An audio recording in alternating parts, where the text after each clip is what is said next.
बिस्मिल्लाहिर्रहमानिर्रहीम। अस्सलाम वालेकुम। This is Shahid Raza, assistant professor, university of education Multan campus. Welcome to my YouTube channel. आज हम मुख्तसरन डिस्कस कर रहे हैं एक टॉपिक जो बहुत ही ज़रूरी है एजुकेशनल साइकोलॉजी में और साइकोलॉजी से रिलेटेड, और किसी भी इम्तिहान में इससे रिलेटेड बहुत सारे क्वेश्चन पूछे जाते हैं। इंटरव्यू में भी बहुत सारे क्वेश्चन पूछे जाते हैं। तो ये वीडियो बहुत ही अहम है आपके लिए, और हमारा टॉपिक है मेमोरी। और इम्पॉर्टेंट टर्म्स इसमें कौन कौन सी हैं, आइए इसको देख लेते हैं। सबसे पहले जो टर्म है वो है sensory memory. The capacity of sensory memory is very large and can take in more information than we can possible handle at once. यानी ये बहुत ही गौरतलब बात ये है कि सेंसरी मेमोरी जो होती है उसकी कैपेसिटी बहुत ज़्यादा होती है, लेकिन उसकी ड्यूरेशन कम होती है। ये बात जहन में रखेंगे आप। कैपेसिटी बहुत है, बहुत सारी चीज़ें आप एक ही वक्त में अपने सेंसेस से अंडरस्टैंड करके, परसीव करके उसको अपनी मेमोरी में उसको बिठा रहे हैं, लेकिन उसकी ड्यूरेशन कम है। मतलब जल्दी ये ख़त्म हो जाती है, चली जाती है आपके माइंड से। और इसकी जो ड्यूरेशन है वो है 1 to 3 सेकेंड्स। देखिए कितनी कम ड्यूरेशन है इसकी, 1 से 3 सेकेंड्स तक। लेकिन इसकी कैपेसिटी की बात करें तो इन्फॉर्मेशन बहुत आपके पास आती है। The sensory memory register is specific to individual senses. इसमें हम बात करें तो इसमें आइकॉनिक मेमोरी आती है। आइकॉनिक मेमोरी का मतलब ये है कि विजुअल इन्फॉर्मेशन आपको मिलती है और आप परसीव करते हैं, आपके सेंसेस जो उसको हासिल करते हैं, उसको कहते हैं आइकॉनिक मेमोरी। और दूसरी होती है एक्विक मेमोरी। एक्विक मेमोरी ये इसमें ऑडिटरी इन्फॉर्मेशन है, यानी आप जो सुनते हैं, जो आपकी हेयरिंग से रिलेटेड है, वो एक्विक मेमोरी कहलाती है। और इसकी ड्यूरेशन भी 1 से 3 सेकंड्स, जैसे हम पहले बात कर चुके हैं। Short term memory, short term memory में 20 सेकंड्स तक इन्फॉर्मेशन होल्ड कर सकते हैं आप। और इसका मतलब ये होता है कि जो शॉर्ट टर्म मेमोरी है यूजुअली मीन जस्ट स्टोरेज।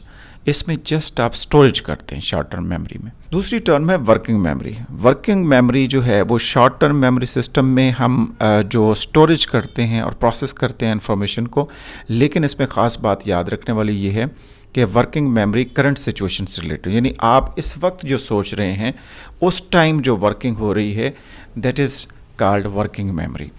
और capacity of sensory memory is large, यानी इसमें हम मिसाल दें तो everything in your visual field is stored in iconic memory, और everything that is sufficiently loud is stored in echoic memory. हम पहले बात कर चुके हैं, विजुअल है या हेयरिंग से रिलेटेड तो उसमें आप उसको स्टोर कर लेते हैं। सेंसरी मेमोरी की बात हम करें तो, जबकि कैपेसिटी जो वर्किंग मेमोरी की है वो बहुत ही स्मॉल है, स्मॉलर है। ड्यूरेशन की बात करें तो लिमिटेड है, 2 से 18 सेकेंड्स तक डिपेंड करता है। इसके बाद टर्म है चंकिंग, बहुत इंपॉर्टेंट टर्म है। Chunking is the organization of items into familiar or manageable units or chunks. यानी आप डिफरेंट चंक्स बना लेते हैं, हिस्से बना लेते हैं, टुकड़े कर लेते हैं इन्फॉर्मेशन की। जो बड़ी इन्फॉर्मेशन होती है तो उसको हिस्सों में तकसीम करके आप उसको याद करते हैं। This is called chunking technique. इसके बाद टर्म है flash bulb memory. Flash bulb memory वो होती है जिसमें आपकी जो ज़िंदगी से रिलेटेड जो इमोशनल मोमेंट्स हैं, आपके जज्बाती मोमेंट्स हैं, ड्रामेटिक सीन्स हैं, ड्रामेटिक मोमेंट्स हैं आपकी ज़िंदगी के, वो जो होते हैं आप उनको जहन में बिठाते हैं, वो फ्लैश बल्ब मेमोरी कहलाती है। जैसे 9/11 का इंसिडेंट हुआ था, ये इस तरह के बहुत सारे जो इवेंट हैं, उनको जब आप ज़िंदगी में जो इमोशनल मोमेंट्स होते हैं उनको जहन में लेके आते हैं, that is called flash bulb memory. Long term memory की बात करें तो long term memory, working memory holds the information that is currently activated such as the names of the person you just met. अभी हम बात कर रहे थे वर्किंग मेमोरी के करंट सिचुएशन में वो डील करती है इन्फॉर्मेशन को, कि अभी जो हो रहा है उसको याद करना है, उसको जहन में रखना है। किसी से आप मिले हैं, अभी अभी मिले हैं, तो उसका नाम आप जहन में रखेंगे, तो ये working memory. Long term memory permanent storage of knowledge कहते हैं इसे, और ज़्यादा देर तक रहती है आपकी जहन में कोई भी information. Holds the information that is well learned such as the names of all the people you know. जितने भी लोगों को आप जानते हैं, जब से जानते हैं, वो आपके माइंड में हैं, आपकी मेमोरी का हिस्सा हैं।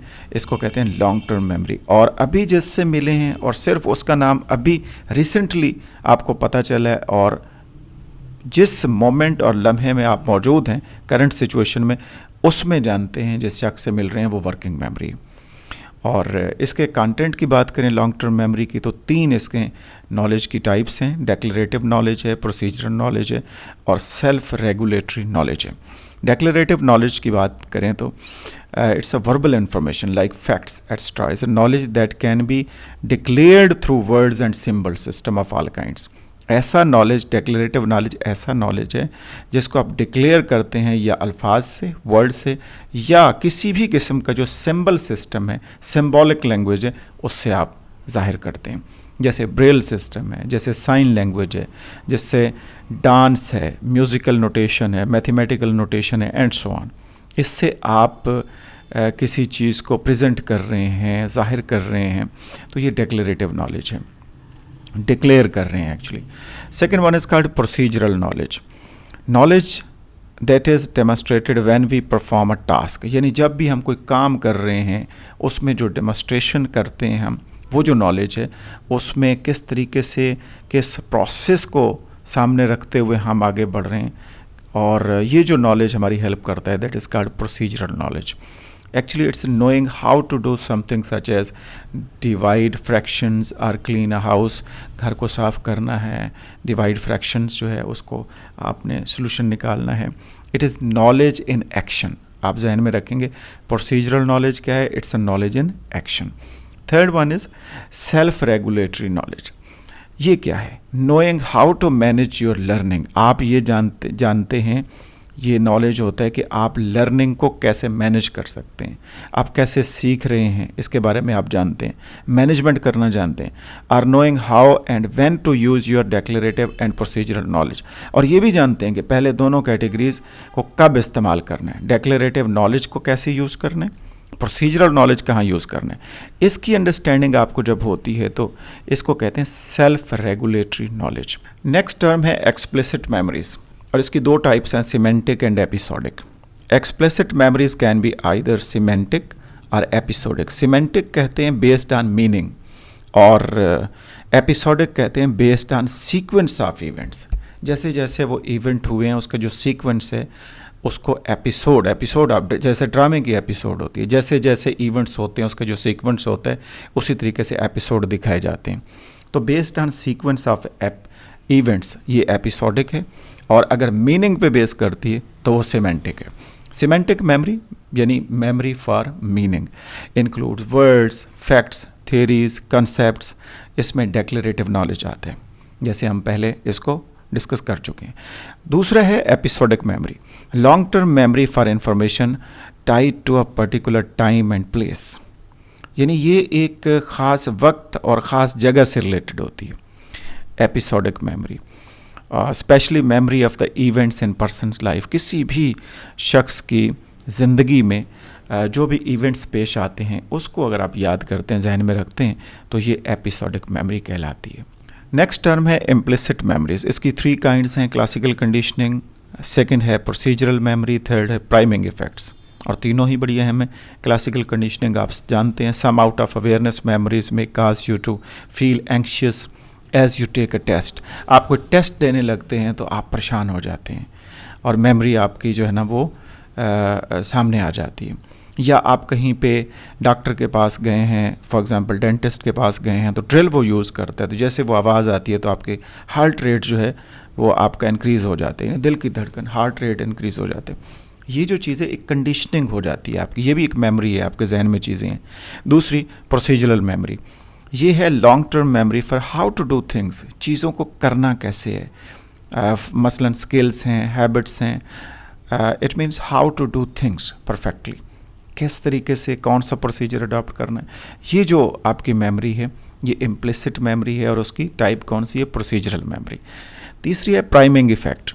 प्राइमिंग इफेक्ट क्या है कि activating information that already is in long term memory through some out of awareness process. यानी आपके जहन में पहले से इन्फॉर्मेशन मौजूद है और उसकी बेस पे आप कोई चीज़ लिख रहे हैं या किसी को बता रहे हैं या इन्फॉर्मेशन आप उसको शेयर कर रहे हैं। जैसे आपने वर्ड अगर मेमोरी लिखा है, MEMORY, करेक्ट लिखा है मेमोरी, इसकी बजाय आपने गलत नहीं लिखा, मेमोर नहीं लिखा, आपने मेंबर नहीं लिखा, या MEM से शुरू करने वाले जो दूसरे शुरू होते हैं नाम वो नहीं लिखे, बल्कि आपने करेक्ट स्पेलिंग लिखे हैं, मेमोरी MEMORY। तो इसके पीछे प्राइमिंग आती है, प्राइमिंग अपना रोल प्ले करता है। प्राइमिंग क्या है कि जैसे हम इस वीडियो में मेमोरी को बार बार डिस्कस कर रहे हैं, आप बार बार इसको देख रहे हैं, पढ़ रहे हैं, उसके स्पेलिंग अंडरस्टैंड कर रहे हैं, तो इसकी वजह से आपके जहन में ये चीज़ें मौजूद हैं। इसलिए जब भी आपसे कहा जाए मेमोरी लिखें तो वर्ड लिखें तो आप उसको करेक्ट लिखेंगे। तो ये जो पहले वाली चीज़ है बार बार आपके जहन में है और उस बेस पे आपको जब भी लिखते हैं करेक्ट लिखा जाता है, तो this is called priming effect. तो ये आज की कुछ टर्म्स थी जो हमने डिस्कस की हैं। नेक्स्ट वीडियो में इंशाल्लाह दोबारा आपसे मुलाकात होगी। अपना ख्याल रखिएगा। अल्लाह हाफ़िज़।